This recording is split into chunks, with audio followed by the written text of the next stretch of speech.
What equipment should I buy? That's one question that I get asked all the time. What should I buy? What should I buy? And my answer is very simple. Buy what you can afford.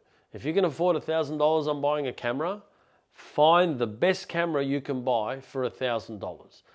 My advice to you if you're starting out is to try and find some second-hand gear for $1,000, because you're going to get much more value for money by buying a second-hand camera for $1,000 than buying a brand new one. And I'm just going to give you a very quick example. This one here is a 1DS Mark III, brand new, $10,000.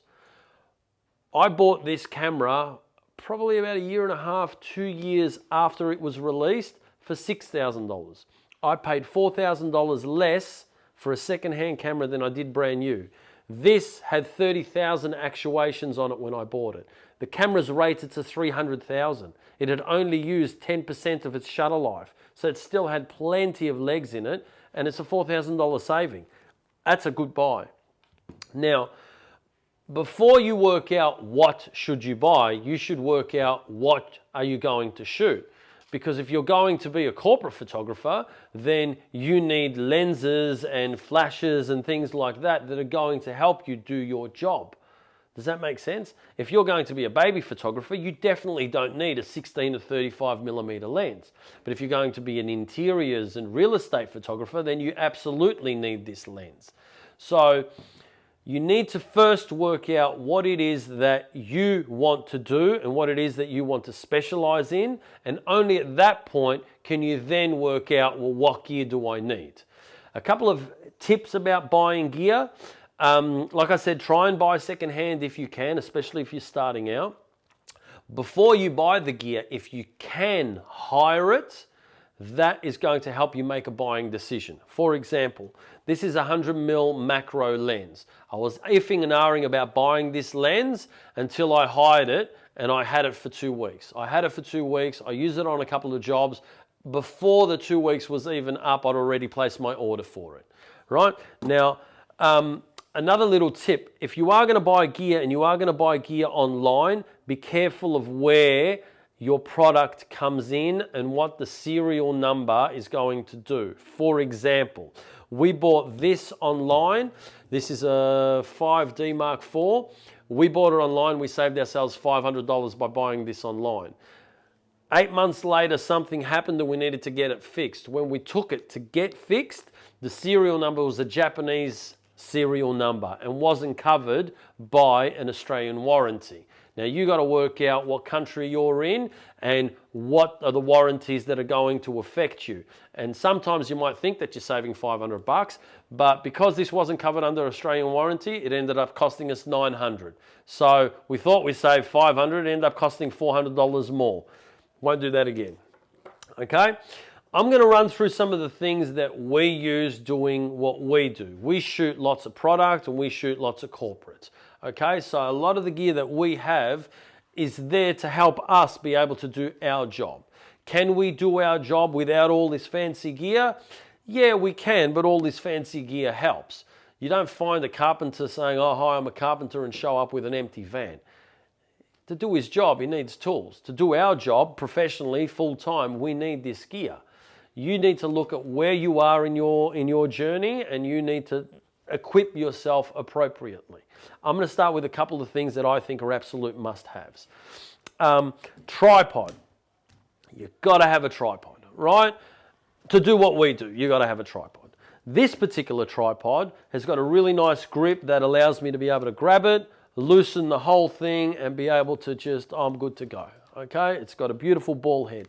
This is a Manfrotto tripod that I have had since 1998, so it's well over 20 years. Look after your gear and it's going to look after you. Like I said, almost more than 20 years, and this still works like a dream. This is a great tripod. Now, when we're shooting product and we need to be a little bit more precise in our movements, we use a geared head. Okay, this gear allows me to be able to move my tripod in very, very small and very precise increments. Okay, when I'm shooting product, this is brilliant. Shooting product with this is a nightmare. It just moves far too quickly. Okay, tripods must have. Now, lighting. These speed lights are pretty inexpensive, okay? And you can pick up a bunch of these, and there's all kinds of attachments now that fit on top of these and so on, right? These speed lights are brilliant. If I was giving you some advice to keep a very basic kit, I would buy a camera, I would buy a lens that has a range of say 24 to 105, so you've got some range, right? I'd buy a flash, and I'd get myself a tripod, a good solid tripod, and some tracing paper, okay? This is tracing paper or scrim, or there's a diffusion material. We use this immensely. In all our product shots, this is on set in one way, shape or another.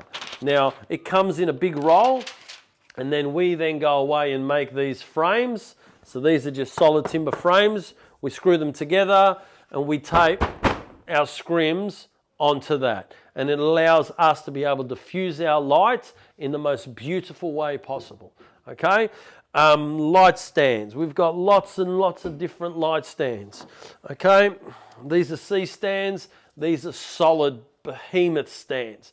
Really good, solid stands. If you're going to do this professionally, don't cheap out on stands, because if you're going to put an expensive light on a cheap stand and the stand fails, bad choice. If you're going to be a product photographer, tools to build rigs, you're going to find yourself accumulating tools as well. We build lots of things. So for example, in the course, we're going to be photographing a tap, and we're going to have to build a rig to hold the tap. And you'll see, get all the tools and timber and things like that and screw it all together, right? To finish up, you just really need to work out what is it that you're going to do. And based on what it is that you're going to do, you need to find the equipment that's going to best suit you, right? And that might be something as simple as a reflector. This is invaluable and cheap. You know, if the budget is tight, this is a whole other light source. If you can only afford one light, buy one light and buy a reflector. You now have two lights. These are brilliant. And this was $100, $120. I've had it for 10 years. It still works today. It's got a little zip, you unzip it, and it's got a bunch of other, you can turn them inside out. It's got different colors. It's got diffusion material. It's really, really cheap and brilliant, right? Definitely get a reflector. Batteries. This is a pro tip for you.